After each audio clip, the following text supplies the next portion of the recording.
Here at WesPregame, hope you enjoyed that spot by Coach Wesleyan, and Shea and I are going to turn our attention to the rivalry that we have today. A little three-game, the Lord Jeffs, the Amherst.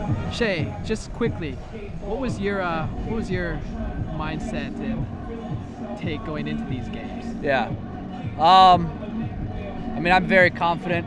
I was no different on the field. I felt that if I played my game, it would be enough for success. Yeah. And I went in, going with the mindset that I was the best player on the field, and that's how I approached all my games. And so I was, sat back, just try to really focus on like what I needed to do. And I went in, and I'm sure some of these guys are doing. They're going in, feeling very confident, feeling like that they can go in and win this game. Yeah, it's a big day for the Cardinals. As all day we've been talking about 4-0, and really we haven't been that competitive in the Little Three thus far. So it's a big kickoff to the rivalry. And what do you think that would mean for the program and getting this in the right step towards that title? Oh, it's huge. It's huge. We already accomplished one of our goals this season, which was to get the 4-0 start. Really, when you look at our 8-game schedule, you have to look at it in two halves. You have the first half, which is against Colby, Bates, Tufts or Middlebury, and Hamilton. That's the first half. You could argue that maybe our schedule's a little more backloaded, but still, you got to take it one game at a time. You got to handle your business. So, our approach, and I know Coach Wesleyan's approach was getting that 4-0 start. Beating teams that we should beat or that we're competitive with. We did that. We've done that this year. First 4-0 start since 1988 or 1998. So what you said.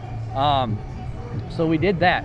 Now, which is the next step, which is our bigger goal, is win the Little Three. And it all starts with the Little Three victory. You need to get one victory of the Little Three to get to your ultimate goal. That first stepping stone right. out. So this is our first step with our next goal, is win the Little Three. So, it all starts today. It's our first Little Three match of the year. It's our homecoming game.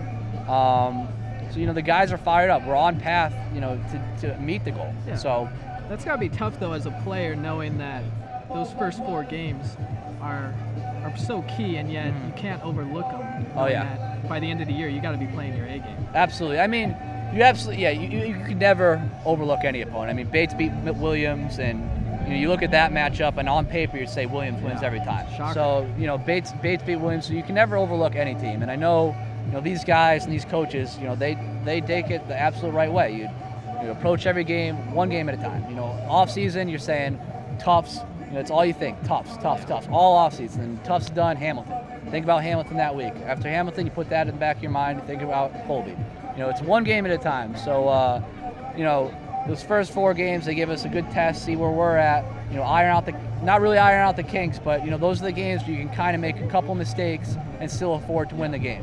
And so mistakes that we made earlier on in the year, those are out of the way. We shouldn't be making them today, which puts us in a perfect spot. Because against a great Lord Jeffs Amherst team, making those mistakes could cost us one. It's not going to cut it today. Right. As you said, the Lord Jeffs, they do have one loss on the year, but still, as always, a solid team. And if you're looking at the matchup, the defense for the Lord Jeffs, number 1 rushing defense. Right. How's that gonna? Is that going to change at all? You think our approach? We're a heavy run team. Right. And, right. What do you think our chances are going in and establishing the run? Well, you absolutely still have to establish run. You need to stick with what you do best. And although we're more balanced than we have been, we're certainly a run-first team. And my PG year, we played the number 1 rushing defense in Trinity our last game, and I think they were number 1 in the nation. And they were a very stout rushing defense. And we were the first team to rush for over 100 yards.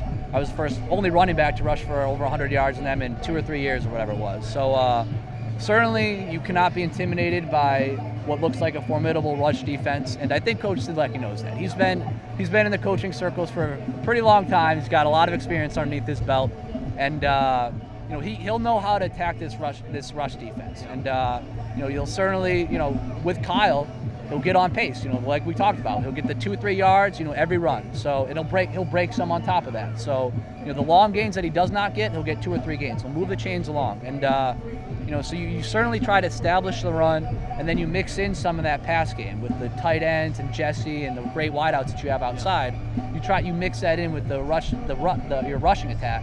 That'll really keep Amherst off key. They'll really keep them off balance, and they'll be surprised. They won't be able to focus on any one thing.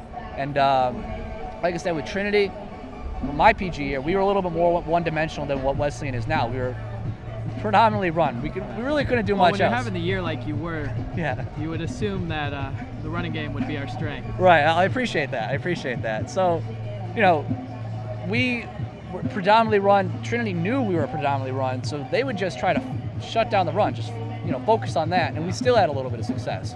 So, today with the great balance that this team has, establishing the run should be a little bit easier because, hey, you might want to try to focus on the run, but you still need to respect the passing game a little bit. So, it's going to keep Amherst off key, and they won't be able to focus on any one thing, I don't think. Yeah, and looking at Amherst's offensive side of the ball, they have a great running back in their own right with Silva, and it's going to be a game that might come down to field position. Right. As you're talking about, just getting those few yards and then playing tough-nosed defense, we could be seeing possibly a close and tight game. And looking at the way Wesleyan's played thus far, do you think that's going to play in their favor, keeping it close and tight down to the wire? I think so. We've been there. Bates gave us a run for our money. We beat them by 2 points last week. So, despite having a young roster, this year we've been in the position where we've played close games. I mean, just last week, like I said, 2-point victory over Bates, and it really came down to the wire. Having that experience, really plays into our hands because we've been there. And, practicing close situations, you can try to practice that all you want in practice, but, going through clutch situations like that, getting that clutch experience, that's how you do it. That's how you are able to succeed in there. You need to be there and have done it before. And our guys have certainly done it. So I think if it does come down to the wire like that, I got to give the edge to us. Perfect. Yeah, and looking at the game, you were saying we have a lot of young players on this team. Yeah. And a lot of that goes to the change we've seen in the coaching and the regime here at Wesleyan Athletics and the football program and Coach Whalen. Right. What, as an alumni and a player going through that process, has it been like to see the success the team's had thus far? Oh, it's just unbelievable. He's how many recruiting classes do you have? 1, 2 in here? Two and a half, maybe, 2.5, somewhere around there. 2.5 recruiting classes he's gotten in so far, and you already see we're 4-0 right now, and just wait till he has four recruiting classes in there. It's gonna be scary. Exactly. It's like we're already having tremendous success rushing and passing and playing great D, with 2.5 of his recruiting classes. And that's not taken away from any of the the seniors or the other recruits from Coach Halder's last recruiting class. It's not taking anything away from them. They certainly are a huge integral part of our success. But the future is Coach Whalen's recruits, and they have a lot of freshmen and sophomores playing right now. And just imagine when these guys that are playing as freshmen and sophomores are juniors and seniors, and you have more recruits, freshmen and sophomores that are of Coach Whalen's.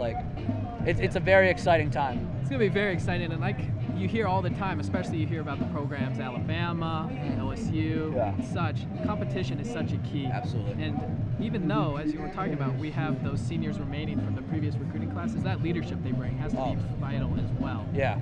You have Andy McKeon, you have Curley on the offensive line, John Liss, the senior captain. Yes. Jake Sheffer. Yep. So it's going to be interesting and very fun for Wesleyan Athletics and for the football team in the next few years. Yeah. We're going to turn now to an interview I did with